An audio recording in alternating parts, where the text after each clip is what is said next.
Captain's log, stardate 331521.2. Here we are on the bridge of the ship 12th Power. Your commander, craftchest, here with a short vlog about Elite Dangerous. And yes, I have the blue lights going because this is the color of my HUD. It's actually brighter than it looks on the camera. But I have this blue, like Tron blue, going on in here.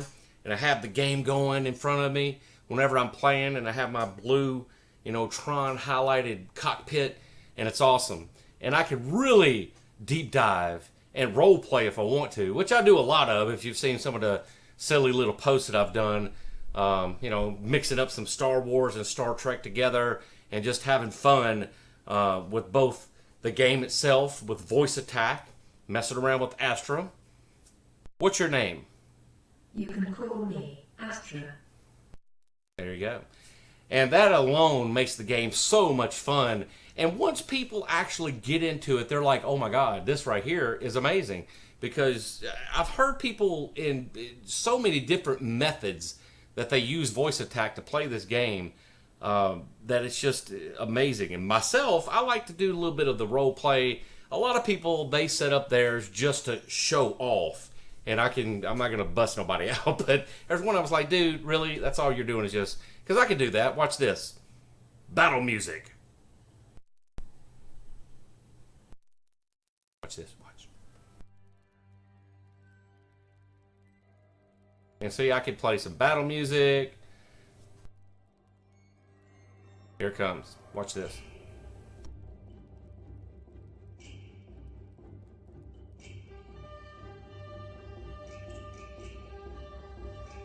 Or I can switch over to some Star Wars and go, R2, you okay? R2, stabilize the coupler. Yeah, I mean, that's a little bit of show-off, role-play, whatever you want to call it. But you can actually get the feel of the game because, especially if you have a large monitor, I have like a 32-inch monitor that I play games on. I have the monitor up here with the chat going and we're streaming and we're getting into it. Somebody's shooting a gun back there and they keep disturbing my vlog. But we're going to continue because as long as the shots don't get closer, I guess we're okay. I don't know what they're doing over there. But anyway, that's just some of the immersion that you could get into with the game. Plus, Astra helping you out as far as, the complexity of the game. Remembering to deploy your landing gear or your weapons or, turn on the lights or, targeting systems to identify them or targeting, I could just say lock target. Locking target. And she'll lock on to whatever we're visually seeing in our scope, and I can focus on flying. And she can do things like deploy weapons. Deploying armaments. And like if you have people on your back and they're shooting missiles, you have your point defense, or if they're shooting lasers at you, you can do things like this. Deploy chaff. Deploy chaff. And it's just like real life simulator, but it's a space sim instead of like airplanes. So, I know people out there like games like War Thunder or, Heroes and Generals and things like that, but this takes it to outer space, baby. It's the Milky Way galaxy. And for those people out there that say they've done it all, I'm sorry, alas, you have not. Because there's 4 billion stars estimated in our galaxy, and there's no way that you've done everything. Because you have every little star system to explore. No matter how many credits you haven't done it all. The game ain't been out long enough. I don't believe that if we actually did the calculation of how far or, how long it takes to get from point A to point B, even with the most elite gear in the game, I don't think it's humanly possible to see 4 billion of anything in the rest of your life. As long as the game survives, I just don't see where that's possible. But let's get back on this. Why should you pay 60 bones to play a game that, pretty much all you're seeing is what people do on stream, maybe what you've read in the forums, maybe some of the press that you've seen, videos that people make. And one of the most impressives, I think it's a dude named Insonia or something like that on YouTube. He's a bounty hunter, and now he's a hired gun. He actually has a contract out for a particular person that they're looking for. As a matter of fact, I need to check that because it's about time for another episode to come out.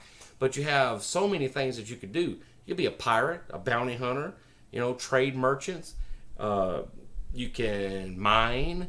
You could do the bulletins, upgrade your ship. I mean, it's no different than any other upgradable type of gear game, But rather than crafting things, you actually save up and balance your ship functions. Whether you're in a Viper or a Cobra, a Type 9, an Adder, an Anaconda, a Viper. Did I say Viper already? And there's other ships too. A Type 6. That's like one of the mid-grade transports that they have. And you just make all kind of money doing it, and it's fun. It's no different than going in Diablo, saving up enough gold to do whatever you do with gold in that game, or farming rares or whatever. And you do the same thing. You can actually trade rares to different star systems, and there's sweet spots as far as how far away one is from the other to how much credits you actually make. It's just so much. And for people to say they've done it all, it's kind of like, really, you're just looking for a reaction. That's all you're doing. The 44 pages, people is just, their reaction. That's why you're on the front page. And I say to you, I challenge you, prove it. All right? Replays are never happen. Because a game like this that just released to the general public, December 14th, it's impossible for you to have done it all. It just, you can gain a lot of credits, but what is going to be in your mind the end game? Because I keep hearing people talk about end game as this. There is no end game. It's space, baby. How can you even say there's an end game? I don't understand that. Plus, this game right here is just kicking off. When the Wings patch hits, there's going to be so many changes. Because you'll be able to actually party up with people. All right? You'll see their status as far as their shields and life and, what's going on with them. You don't have to be in the same star system to actually see them in your wing or your party. And if you need help, they can see where you're at and get there and try to, find where you're at and lock on and go help you maybe fend off pirates. You'll be able to actually maybe have a large transport. Say you have a Type 9 and you have 3 other people that are, say, like in Cobras or, you have an Anaconda running for like your tank, and you maybe have a couple of Cobras or Vipers or Adders or something like that are decked out to help you out. I've even seen people fight an Asp in the game, because you could deck out an Asp pretty good too, because I think they have 4 medium and 2 smalls, if I think, hard points, to where you can actually add, cannons and lasers and everything else to it. And it's got lasers, baby. Lasers. Pew pew, lasers. How can you go wrong? And I say to you this, bottom line, and I'm going to end it here because this is really kind of a ramble, but at the same time, to tell everybody it's worth the $60. It really is. And if you're apprehensive about the game, I, for one, don't have that much money, but I have more than I had in the past for splurge money on games. And I took the chance, and I am very pleased with it. As a matter of fact, I'm going to be doing a few upgrades here in the near future, not just voice attack, but I'm going to be getting my flight stick and controller. I want to get a Cytec or a Santec, however you say it, X52 Pro. Hopefully they'll have the keybinds ready from the Elite Dangerous voice pack for the X52, because it's a little bit on the cheaper side for the same functionality. I mean, one's just got a digital LED readout, and the other one's got a less fancy readout on it. It's the only difference in the two for a $50 to $60 price range difference.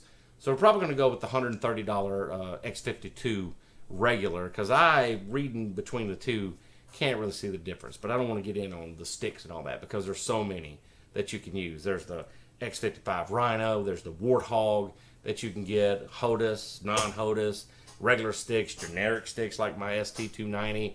You could use PS4 controllers if you want to, or Xbox controllers, I think is what one of the packs are for. Just so many options. Mouse and keyboard like I've been rocking here. Plus you can get into the role play with your lights. It's an immersion game, in my opinion. That's the biggest factor, the biggest draw to it. And once you take that first step into that immersion, your mind will go, I want to do this. And you know what? This is one of those games to where you can do this. You just got to take the time to do it. Tell them thank you, Astra, or you're welcome. Thank you. Thank you.